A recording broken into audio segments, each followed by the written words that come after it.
Ladies and gentlemen, hey, hi, how you doing? Welcome back to the channel. Thank you so much for stopping by. We've recently got confirmation of several new updates coming to Battlefield 6 here in the near future. A few that have actually already changed and gone live in the background already, and some of these are actually pretty drastic, including a confirmed major overhaul update coming to Battlefield 6 to a key system that basically everyone has been unhappy with to a certain extent since the launch of the game. So quite a bit to break down here today, starting first with this. This user tweets at Florian Drunks, one of the main devs here on Battlefield 6, saying, "Have you heard about some textures not properly loading since the latest update? Sometimes characters look like N64 models, or certain parts of buildings won't load in properly. A lot of the trees also look 2D on the Manhattan Bridge map and will also flicker." And to this, Florian responds and says, "Yes, we are aware and we are investigating. Seems to be more common in certain maps than others. So if you've noticed that your graphics seem a little bit weird since some of the recent updates here, if things look a little bit funky,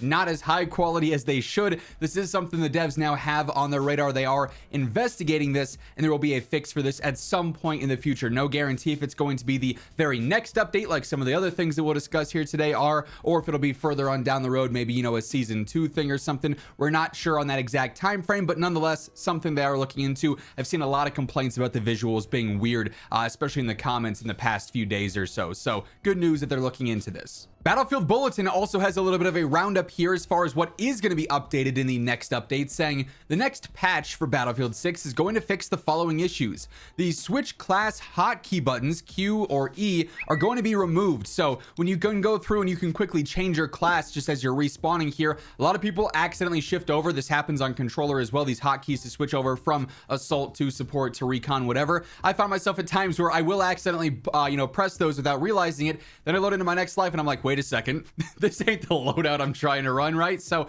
good news, again, they are going to make this so you can't actually screw this up. You'll have to manually go through and fully intend to make that class change there. The mouse sensitivity slider only moves in round numbers. They're going to adjust that so you can go through and be a little bit more specific there. And then weapon optics randomly switching to thermal is going to be fixed as well. This fix was originally intended for the most recent major update with California Resistance, and unfortunately it just didn't make it into that patch in time. So it's a weird bug that goes on where you have a normal optic and then just randomly it'll become a thermal optic, even though it's not a thermal optic whatsoever. So it can kind of throw you off there, although it can be a little helpful in some situations because the visibility can be so iffy in certain spots on certain maps here. But nonetheless, that'll be getting updated here as well. Keep in mind, as we're going through all the various things here today that the devs have confirmed are going to be updated here, other confirmations for various fixes and changes, I got you guys covered with everything going on in Battlefield. So when we see further confirmations of upcoming updates, when we see the updates actually go out and there's patch notes, there's change notes, everything like that,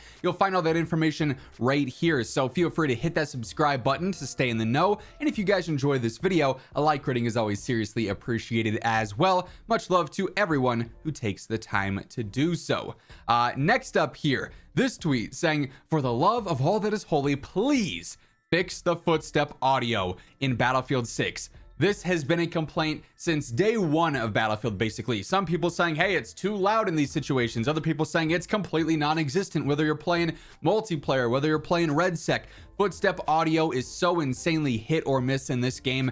And Florian gives us this major news here, saying the entire in-game audio is receiving a full pass to solve those issues, including fixing some issues that cause some sounds to be completely cut. We are still working on it and are verifying the changes, but hoping that we can share more details on this soon." So this is a complete audio overhaul. The entire in-game audio system is receiving an overhaul pass to be more specific, to ideally highlight footsteps better in areas they should be highlighted, to make it, where situations where someone walks up or sprints up on you and they're completely silent, those don't happen as often. This is going to be a huge update for gameplay here, and hopefully it ends up happening sooner rather than later. You know, you'd love to have this maybe alongside the winter offensive update on December 9th or something.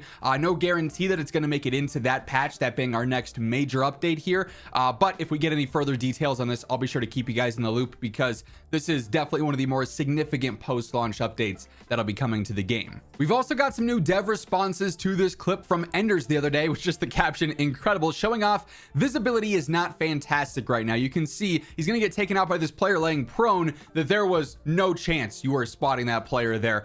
Basically impossible unless they were to get live pinged and you could have that above their head. And another player just stood up next to him. I didn't even see that in the first clip. I'm not gonna lie, I didn't make it that far. That's insane. I never once saw that guy. But this person ends up adding both Florian and then also David Serlin, 2 devs on the game. Is this kind of visibility intended? Florian says, not really. It's not good, that's for sure. We're discussing player visibility constantly and we'll be iterating on it for the upcoming updates. It won't be all in a single update as there's a lot to look at and it's a balance to strike between art and gameplay. Florian follows up and does confirm players that are hard to see in dark areas, particularly when prone, is something that we're aiming to improve in the next update. So this could actually be a full-on, winter offensive patch that we end up seeing. But there's been a lot of clips going around lately where visibility on players is just brutal. That's why the thermal meta is kind of going on right now, so players can see through some of the smoke, they can see through some of those darker spots, and the enemy players will be highlighted there, because it's pretty crazy right now in certain situations. If you're on a map or an area where there's a lot of rubble, there's a lot of smoke and dust piling up, or in situations like that Enders clip where someone's laying prone in a corner, you could completely miss them if they weren't hard pinged or if you didn't have like a thermal scope and were pre-aiming stuff there. So they're trying to clean up that.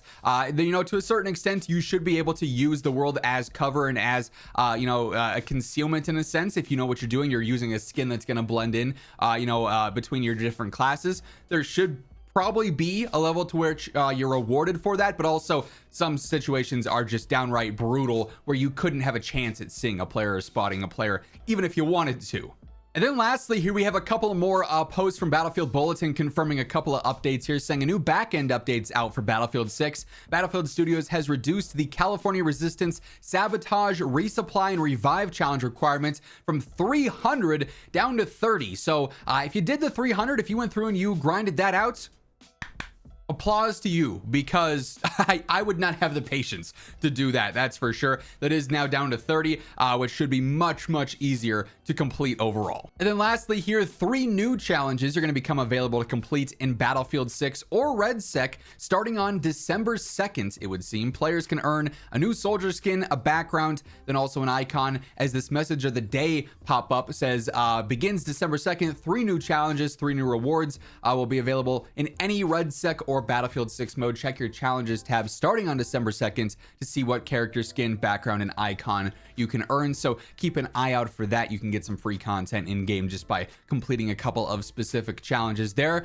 But yeah, quite a bit of good news here and quite a bit of very important news here when it comes to some upcoming updates, changes, and fixes in Battlefield 6 and REDSEC. Obviously, as I mentioned earlier, once we get any official confirmation on when these updates will be landing, if they're in any surprise patch notes or anything like that, I'll be sure to keep you guys informed with that alongside everything else going on in the world of Battlefield. So be sure to hit that subscribe button to always stay up to date. And if you enjoyed this video, hit that like button on your way out. But once again, thank you so much for tuning in. And until next time, take it easy, have an awesome rest of your day, and I'll catch you later. Peace out.